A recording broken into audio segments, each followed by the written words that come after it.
Bismillahirrahmanirrahim. Assalamualaikum warahmatullahi wabarakatuh.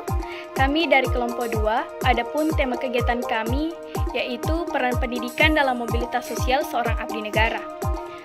Latar belakang, mobilitas sosial atau gerakan sosial adalah perubahan, pergeseran, peningkatan ataupun penurunan status dan peran anggotanya.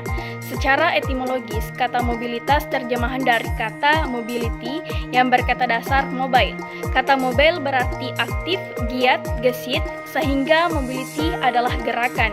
Secara harfiah, social mobility berasal dari berarti yaitu gerakan dalam masyarakat. Jadi mobilitas sosial adalah perpindahan posisi seseorang atau sekelompok orang dari lapisan yang satu ke lapisan yang lain. Dalam sebuah sistem kehidupan, pada setiap porosnya pasti mengalami yang namanya perubahan dan pergerakan. Entah perubahan dalam bentuk yang lebih baik ataupun sebaliknya. Perubahan dapat saja terjadi pada tingkatan status sosial, perpindahan atau pergeseran suatu status sosial kepada status sosial yang lain. Inilah yang dinamakan dengan mobilitas sosial. Jika berbicara mengenai mobilitas sosial, maka mobilitas sosial ditandai oleh perkembangan atau peningkatan taraf hidup dalam suatu garis kehidupan seseorang. Mobilitas sosial terjadi pada individu ataupun pada antar generasi dalam sebuah keluarga. Sementara itu, dalam penelitian mobilitas sosial ini yang terjadi adalah seorang anak petani yang bergabung menjadi salah satu anggota kepolisian sehingga mengubah nasib dan mengangkat derajat keluarga di masyarakat. Fokus penelitian memberikan gambaran mengenai ruang lingkup yang akan diteliti. Penelitian berfokus pada peran pendidikan dalam mobilitas sosial seorang abdi negara. Selanjutnya, rumusan masalah. 1. Bagaimana peran pendidikan dalam kehidupan seorang abdi negara? 2. Bagaimana peran pendidikan dalam mobilitas sosial seorang abdi negara? Selanjutnya yaitu tujuan penelitian. 1. Untuk mengetahui bagaimana peran pendidikan dalam kehidupan seorang abdi negara. 2. Untuk mengetahui bagaimana peran pendidikan dalam mobilitas sosial seorang abdi negara. Jenis penelitian. Penelitian ini akan dilakukan dengan menggunakan metode kualitatif yang bersifat deskriptif, yaitu mengumpulkan data berdasarkan apa yang penulis simak dari narasumber sesuai dengan fakta yang ada. Dengan menggunakan metode kualitatif deskriptif, penulis dapat memberikan gambaran tentang bagaimana peran pendidikan dalam mobilitas sosial seorang abdi negara. Sumber data. Sumber data dalam penelitian ini diklarifikasi dalam dua jenis, yakni sumber data primer dan sumber data sekunder. Berikut penjelasannya. Yang pertama, data primer. Data primer adalah data yang peneliti peroleh secara langsung di lapangan. Cara mengumpulkan data primer yaitu dengan melakukan observasi, dokumentasi, dan hasil wawancara oleh informan yang telah peneliti tetapkan. Dalam penelitian ini, menjadi informan kunci adalah abdi negara yang bernama Bribda Emil Syam. Yang kedua yaitu data sekunder. Data sekunder adalah data pelengkap atau penunjang apabila dibutuhkan. Data ini berfungsi untuk menghindari adanya data yang tidak valid yang didapatkan dari hasil penelitian. Data sekunder yang digunakan antara lain yaitu melalui studi kepustakaan, dengan cara mengutip dari berbagai konsep yang terdiri banyaknya literatur, baik itu buku, jurnal, majalah, koran, maupun karya tulis lainnya, ataupun memanfaatkan dokumentasi tertulis, gambar, foto-foto, atau benda-benda lain yang berkaitan dengan aspek yang diteliti. C. Metode pengumpulan data. Adapun metode pengumpulan data dalam penelitian ini yaitu dengan cara yang pertama, observasi atau pengamatan. Observasi yaitu proses melihat, mengamati, dan mencermati serta merekam berlaku secara sistematis untuk suatu tujuan tertentu.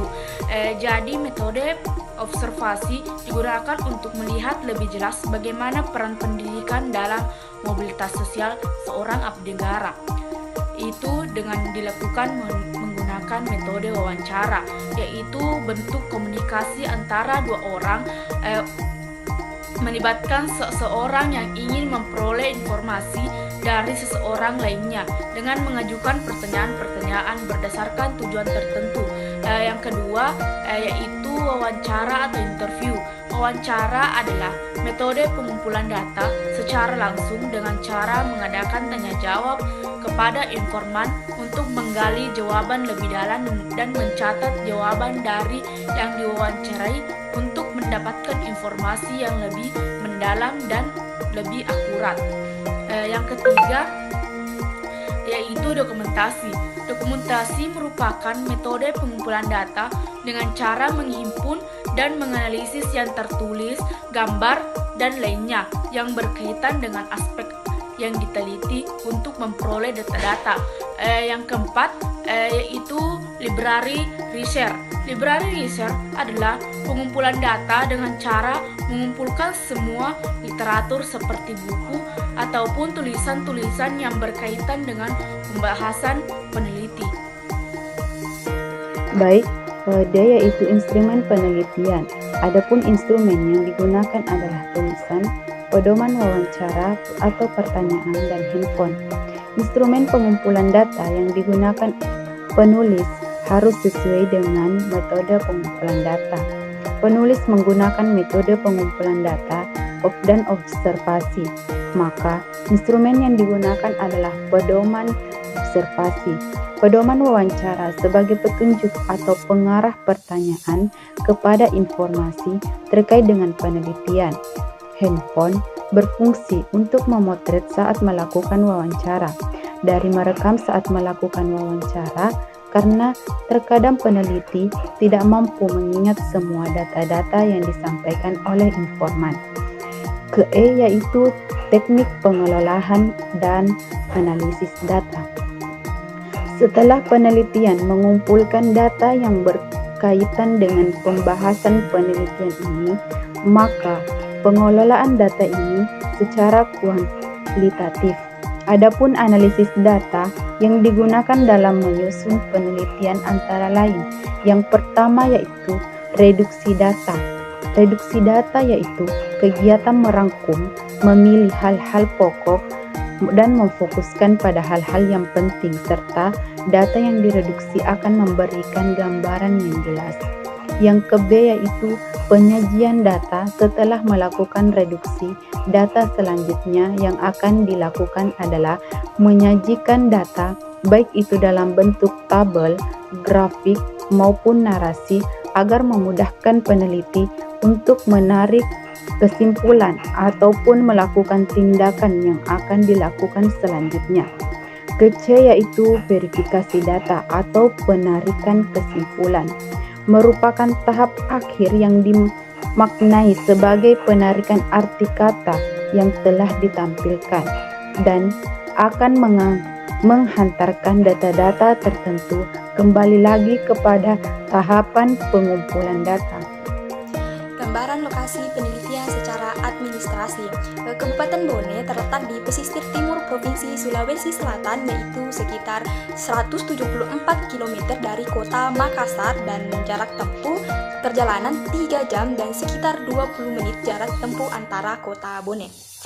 Luas wilayah Kabupaten Bone sekitar 4.599 atau sekitar 7,3% dari luas wilayah Sulawesi Selatan, terbagi atas 27 kecamatan, terbagi dalam 33 desa dan 39 kelurahan dengan jumlah dusun sebanyak 888 dan lingkungan sebanyak 121. Gambaran umum Bribda Bapak Emil Syam. Bapak Emil Syam lahir pada 7 Januari 2002 dan sekarang berumur 21 tahun. Beliau adalah seorang polisi yang dilantik pada tahun 2022 dan sekarang bertugas di Polres Bone dan beralamat di Desa Coko, Kecamatan Berbok. Selain berprofesi sebagai polisi, beliau juga menempuh pendidikan sebagai seorang mahasiswa di salah satu kampus yang ada di Kabupaten Bone, yaitu Kampus 2 Institut Agama Islam Negeri Bone. Selanjutnya, peran pendidikan dalam kehidupan seorang abdi negara. Hasil wawancara kami, Bapak Bribda Emil Syam mengatakan bahwa pendidikan itu sangat penting karena dapat menunjang karir. Mengapa beliau mengatakan seperti itu? Karena sekarang ini beliau sedang melanjutkan pendidikan di bangku perkuliahan yang nantinya dapat mempermudah mendapatkan jabatan dan pangkat yang lebih tinggi. pendidikan memiliki peran yang sangat penting dalam membentuk masyarakat yang sadar hukum, disiplin, dan bertanggung jawab. Pendidikan juga dianggap sebagai faktor penting dalam pencegahan tindak kriminalitas karena dengan pendidikan yang baik, masyarakat dapat memahami aturan hukum, menghargai norma-norma sosial, dan memahami konsekuensi dari tindakan kriminal. Beliau juga percaya bahwa pendidikan dapat membantu menciptakan lingkungan yang aman dan damai bagi masyarakat. Oleh karena itu, mereka sering melakukan program-program pendidikan untuk meningkatkan kesadaran hukum dan keamanan di masyarakat. Kemudian pendidikan memainkan peran yang sangat penting dalam kehidupan seorang abdi negara. Berikut adalah beberapa peran penting pendidikan dalam kehidupan seorang abdi negara.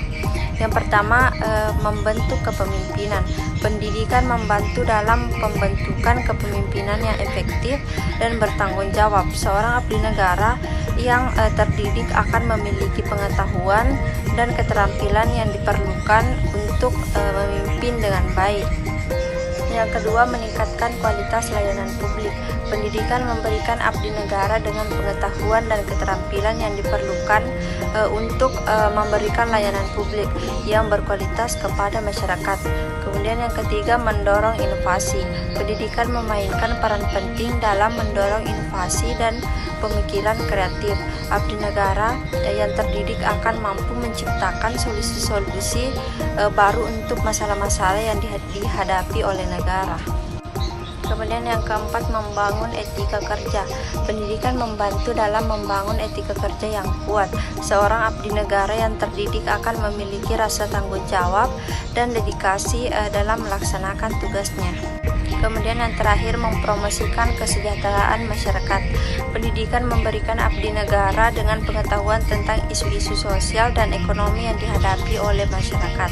Hal ini memungkinkan mereka untuk merancang kebijakan dan program-program yang dapat meningkatkan kesejahteraan masyarakat.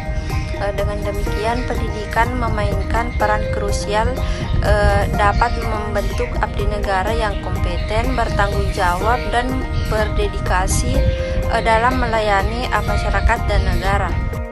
Peran pendidikan dalam mobilitas sosial seorang abdi negara.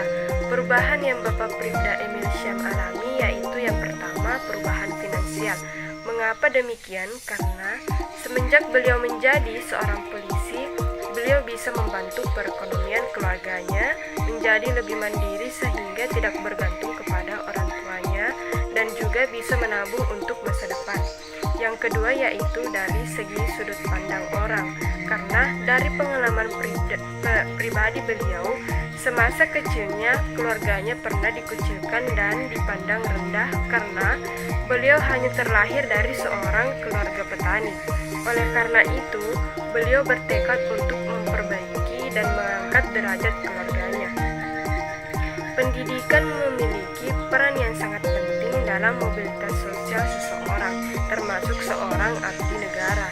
Mobilitas sosial merujuk pada perpindahan individu atau kelompok dari satu posisi sosial ke posisi sosial yang lain. Biasanya terkait dengan perubahan status ekonomi, pendidikan, atau pekerjaan. Pendidikan memberikan kesempatan bagi seseorang untuk memperoleh pengetahuan, keterampilan, dan pengalaman yang diperlukan untuk meningkatkan status sosialnya. Seorang abdi negara yang memiliki pendidikan yang baik cenderung memiliki akses yang lebih baik ke pekerjaan yang lebih baik dan posisi lebih tinggi dalam struktur pemerintahan. Selain itu, memiliki pendidikan, seorang abdi negara dapat mengembangkan jaringan sosial dan hubungan yang dapat mendukung mobilitas sosialnya. Pendidikan juga membantu seseorang untuk memahami peran dan tanggung jawabnya sebagai abdi negara, serta memberikan pemahaman yang lebih luas tentang isu-isu sosial, politik, dalam pemerintahan. Dengan pendidikan yang baik, seorang abdi negara dapat memperoleh pengetahuan yang diperlukan untuk memahami isu-isu kompleks dalam pemerintahan dan untuk mengambil keputusan yang tepat. Peran pendidikan dalam mobilitas sosial seorang abdi negara sangat penting. Pendidikan pendidikan memberikan kesempatan bagi seseorang untuk meningkatkan pengetahuan, keterampilan, dan kualifikasi yang diperlukan untuk memajukan karirnya dalam pemerintahan. Dengan pendidikan yang baik, seorang abdi negara dapat memperoleh pengetahuan yang diperlukan untuk memahami isu-isu kompleks dalam pemerintahan dan untuk mengambil keputusan yang tepat. Selain itu, pendidikan juga dapat membantu seseorang untuk mengembangkan keterampilan kepemimpinan, analisis, dan komunikasi yang diperlukan untuk berhasil dalam peran abdi negara. Dengan demikian, pendidikan dapat memainkan peran kunci dalam membantu seseorang untuk mencapai mobilitas sosial dan berkontribusi secara positif dalam pemerintahan. Baik, dari hasil pengamatan dan informasi yang telah diperoleh dapat diambil kesimpulannya dari proyek sosiologi pendidikan, peran pendidikan dalam mobilitas sosial seorang abdi negara, yaitu secara keseluruhan pendidikan memainkan peran yang sangat penting dalam mobilitas sosial seorang abdi negara. Dengan pendidikan yang baik, seorang abdi negara memiliki akses ke posisi dan jabatan yang lebih tinggi, dan adapun keterampilan dan pengetahuan yang perlu untuk menjalankan tugas pemerintah dengan efektif, pemahaman etika pemerintah yang baik, serta kemampuan untuk memberikan kontribusi yang signifikan dalam meningkatkan kesejahteraan masyarakat. Dengan demikian, pendidikan membuka peluang mobilitas sosial yang lebih tinggi dan mempersiapkan seorang abdi negara untuk berkontribusi secara maksimal dalam pembangunan dan pelayanan publik. Dan proyek ini juga diharapkan untuk memberikan kontribusi dalam pemahaman mengenai peran pendidikan dalam mobilitas sosial seseorang. Proyek ini juga diharapkan dapat mendorong seseorang lebih maju, terbukanya kesempatan untuk pindah ke sastra yang lain, sehingga menimbulkan motivasi yang tinggi pada diri seseorang untuk maju dan berprestasi agar memperoleh status yang lebih tinggi. Dan proyek ini juga dapat meningkatkan kemampuan mahasiswa dalam menganalisis pemahaman perubahan mobilitas sosial yang terjadi pada seseorang. Baik, sekian dari hasil proyek kami. Makasih.